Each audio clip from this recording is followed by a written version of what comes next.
The Lord be with you. And with your spirit.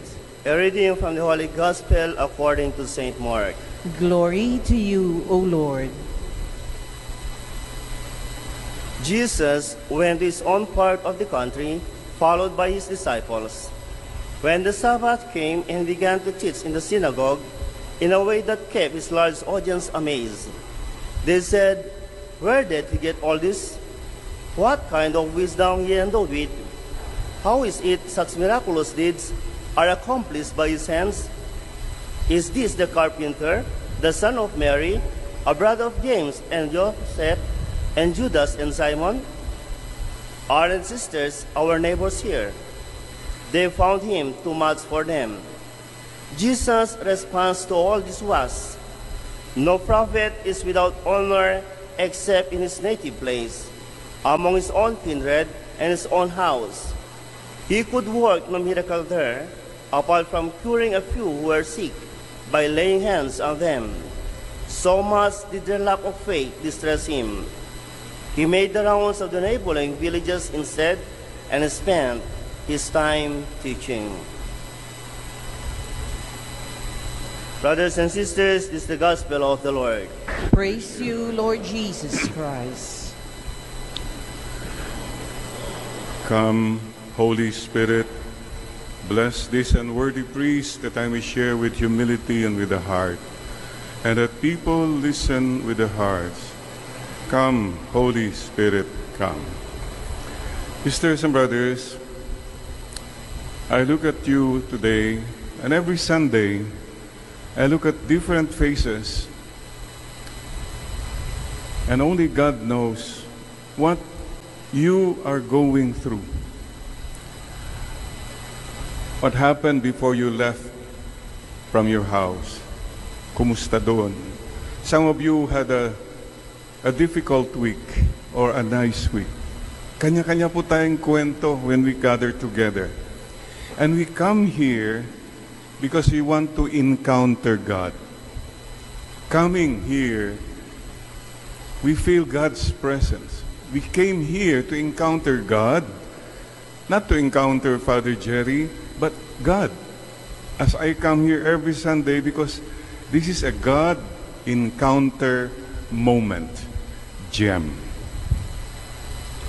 Yes, we have a gem. Salamat po sa sakripisyo nyo, always coming here because you value this encounter with God. And tignan mo ngayon katabi mo, kumustahin mo lang, kumusta po kayo? Okay po ba kayo? How are you? Yan. Makialam po tayo sa isa't isa. You know what you just did? You made a gem. You are a God encounter maker.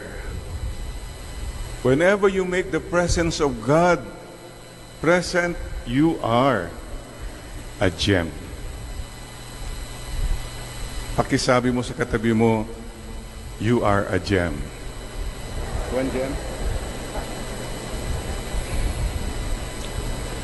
Yan.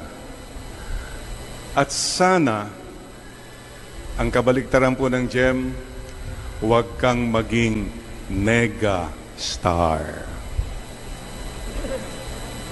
Interesting in the gospel today, the Lord went to his hometown, preached beautiful message of God. People were astonished, pero they did not see the God encounter moment. Naging mega star sila. Instead of seeing God, they saw, sino ba yan? Di ba? Anak lang yan ng karpentero. Oh. Di ba? Kilala natin yung nanay niya. Walang kwentang pamilya naman mga yan. Nanguna po ang pagiging megastar. Sisters and brothers, instead of seeing God, many times we see the negatives. Ito po ang hingin natin kay Lord today. Lord, wag na po sana akong maging mega star. Ano po ang mega star? Tignan po nyo. Number 1, are you a mega thinker? Lahat na iniisip mo, perception mo, belief mo, feelings mo, mostly negative. May nakita ka? Wala yan. Wala yan. You become suspicious. You doubt everything. Wala. Kalokohan lang yan. Maniwala ka dyan. Mga ganong attitude po. You don't give a chance for goodness to be there. Sometimes, you look at even at your loved ones. Ay, si Kwan kasi ganyan talaga na yan eh. Hindi mo naman pinagbibigyan, baka mayroon pa naman yatang pag-asa yan. Lord, come Holy Spirit, help me to see goodness. Help me to count my blessings instead of what is missing. Kapatid, hindi ka masaya kung megastar ka. Kasi lahat ng tao, nakikita mo, you become a pessimist. Pessimist ka ba? Mga magulang ha, please. Don't pass on your negativities to your children. Yung anak mo, palaging sinasabi, walang kwenta kang anak, wala kang ganyan. Siguro yan ding sinabi ng tatay at nanay mo noon, you're passing it on. Don't pass the trash. Yung basura stops with you, please. Don't pass the trash to other people. Inosente mga bata, you're planting negativities with them. Instead of being a megastar, be a gem. May you see God in everyone. Encounter God. Be a gem maker. Oh, many times you focus on yung dapat. Dapat ganito, dapat ganyan. O dapat ganun sana noon pa yan. Anong magagawa niyan? You keep talking of the could have beens and the should have beens and the should be's, but you don't contribute to something more positive. Kapatid, don't be a nega thinker. Suspicious ka palagi. You doubt people. I've seen cynics. Wala nang mangyayari sa mundo, wala nang mangyayari sa Pilipinas, wala nang mangyayari sa pamilya natin. Don't do that. Keep believing. Keep seeing the positive. Meron po akong experience. When I was a young priest, papunta po ako sa Pangasinan. Sinama ko po mga pamangking ko. Maliliit pa sila. So there we were. I was driving. May nasundan kaming tricycle. Oh, tricycle. Oh, yapo. Pero yung tricycle, nakakita na ba kayo nun, yung sidecar, may baboy. Oh, di? Okay. As far as I was concerned, dead meat na yan. Kakatayin na yan, or whatever. I was just driving. Mga pamangking ko, first time nila nakita yon. Ay, tignan mo, ay baboy. And then one of my nieces said, ay, ang bait talaga ng mama na yun. Pinapasyal pa niya ang baboy niya, I saw dead meat. My niece saw a tourist. Lord, help us to change our negativities. Kayong mga mag-asawa, magkakapatid, magtinginan nga kayo. Alam nyo na yun.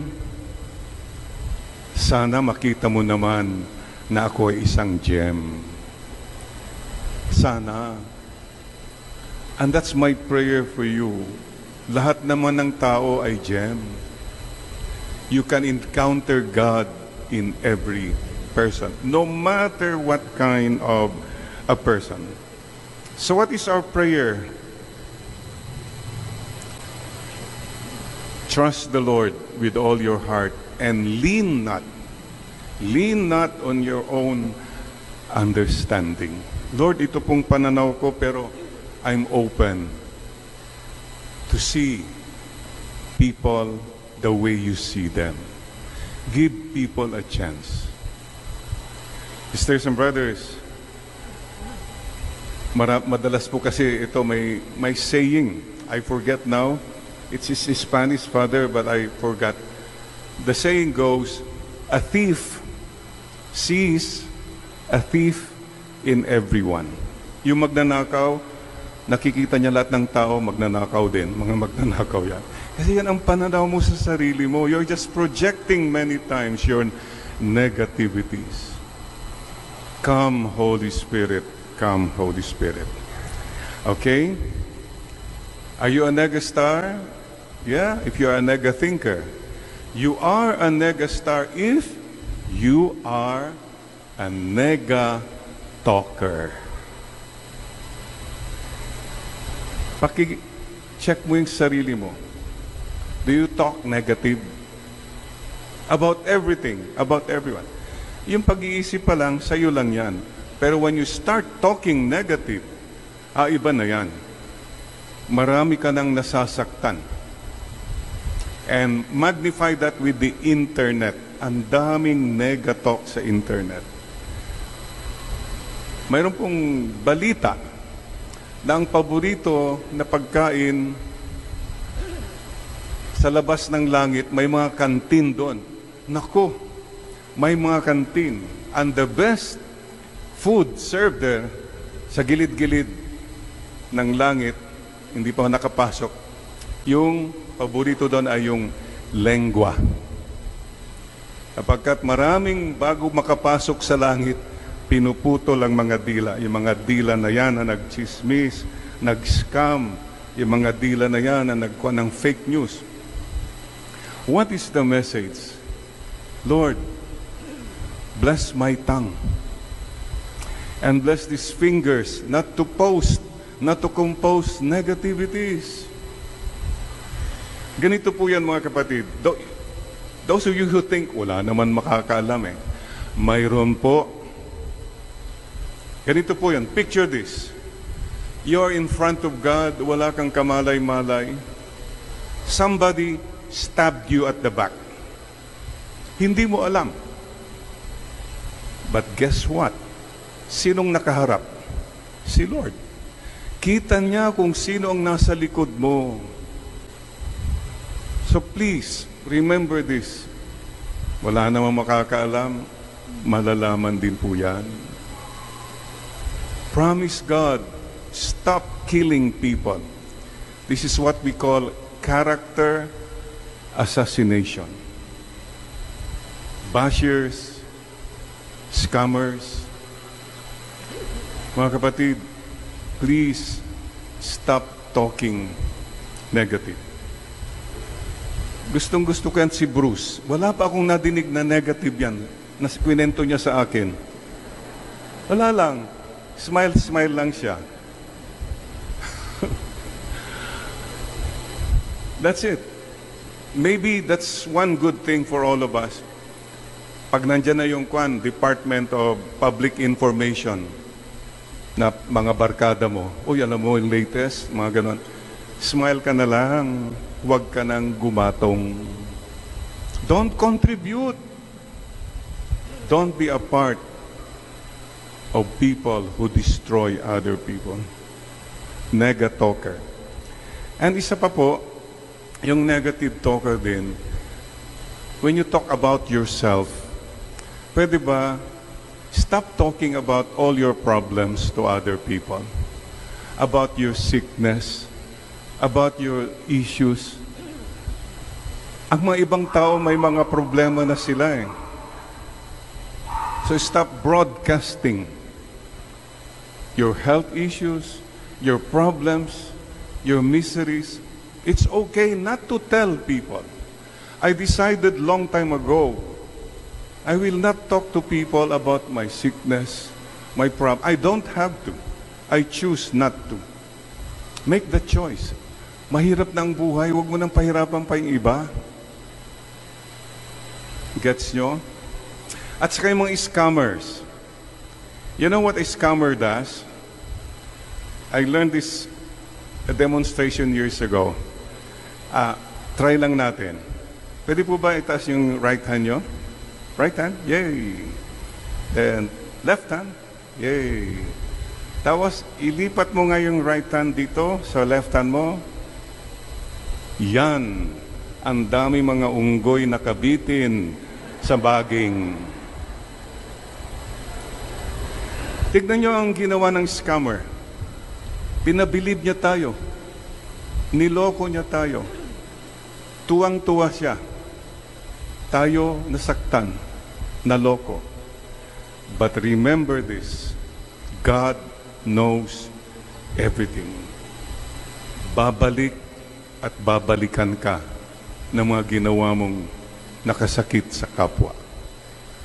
Sometimes kasi po, sabi natin, Father, I try to be positive pero wala nang pag-asa. Ganito ng kultura ng Pilipinas, ganito ng kultura ng mundo. No! It takes the power of one and say, I will not be negative. One person to decide mayroon na pong diferensya. You will make a difference. Huwag po tayo magpatalo sa kultura na wala na, Father, negative na lahat. No, no, no. God encounter moments pa rin tayo. If you make God present, you will not think negative. If you make God present, you will not talk negative anymore. And lastly, doers. The most basic moral principle is do good, avoid evil. Klaro po yun. Father, do good. Tignan mo naman nangyayari sa Pilipinas. Yung mga masasama, yung mayaman, tapos nabibilibid, nakakalabas, nakakalusot naman sila, Father. Sure, we all feel dismayed with this, but we will not give up in doing good anyway. Do your part. Bahala na si Lord sa kanila. May araw din sila. Remember that God does not sleep. Just do good anyway. Even people are doing bad. No, I'm going to be not to be a doer. Sisters and brothers, yes, don't be a star. Be a gem. God encounter maker. And make every moment a God encounter moment. Sana, kapatid, when people meet you, when people talk to you, they experience God. Nararamdaman nila ang Panginoon. Kasi kung all you talk about are the negativities, all you talk about are about your life, your achievements, etc., your so-called ideas, baka naman hindi na nila ma-encounter si God kasi masyado kang pa-starring. Let God come out. The God that is in each and every one of us, let Him come out more and more. Remember the Indians. Remember their greeting? Are there some Indian sisters here? Namaste. Namaste. It's a beautiful greeting. Whenever we meet one another, they say, I recognize the God, the goodness that is in you. What a beautiful reminder that God is in each and every one of us. Kahit napakasamang tao, kahit napakasamang sitwasyon, God is there. Sisters and brothers, let's greet one another now. Namaste. I see God in you. I see goodness in you. Namaste. Be a gem. Don't be a mega star from now on. Come, Holy Spirit, come, Holy Spirit. Fill us with your presence. Help us to become makers of an encounter with you. God, encounter maker. And may every moment we will try, even in the most negative moments, we will make it a God encounter moment. This is our humble prayer in humility with our Blessed Mother.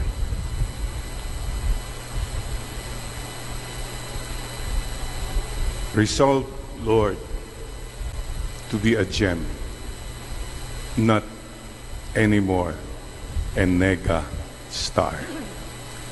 Starting today, now na. Amen.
In the space between the words, where the echoes come to rest, there's a sound that's never heard, and it carries in the chest.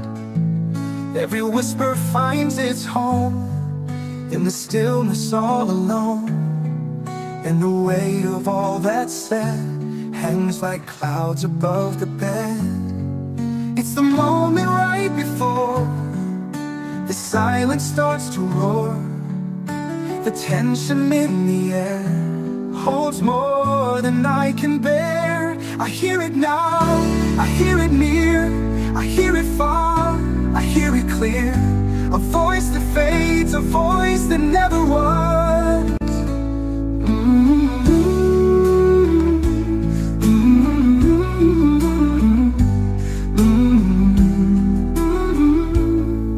When When the storm is passed away and the light begins to fade, there's a rhythm in the night that no heartbeat can escape. Every whiffer finds its home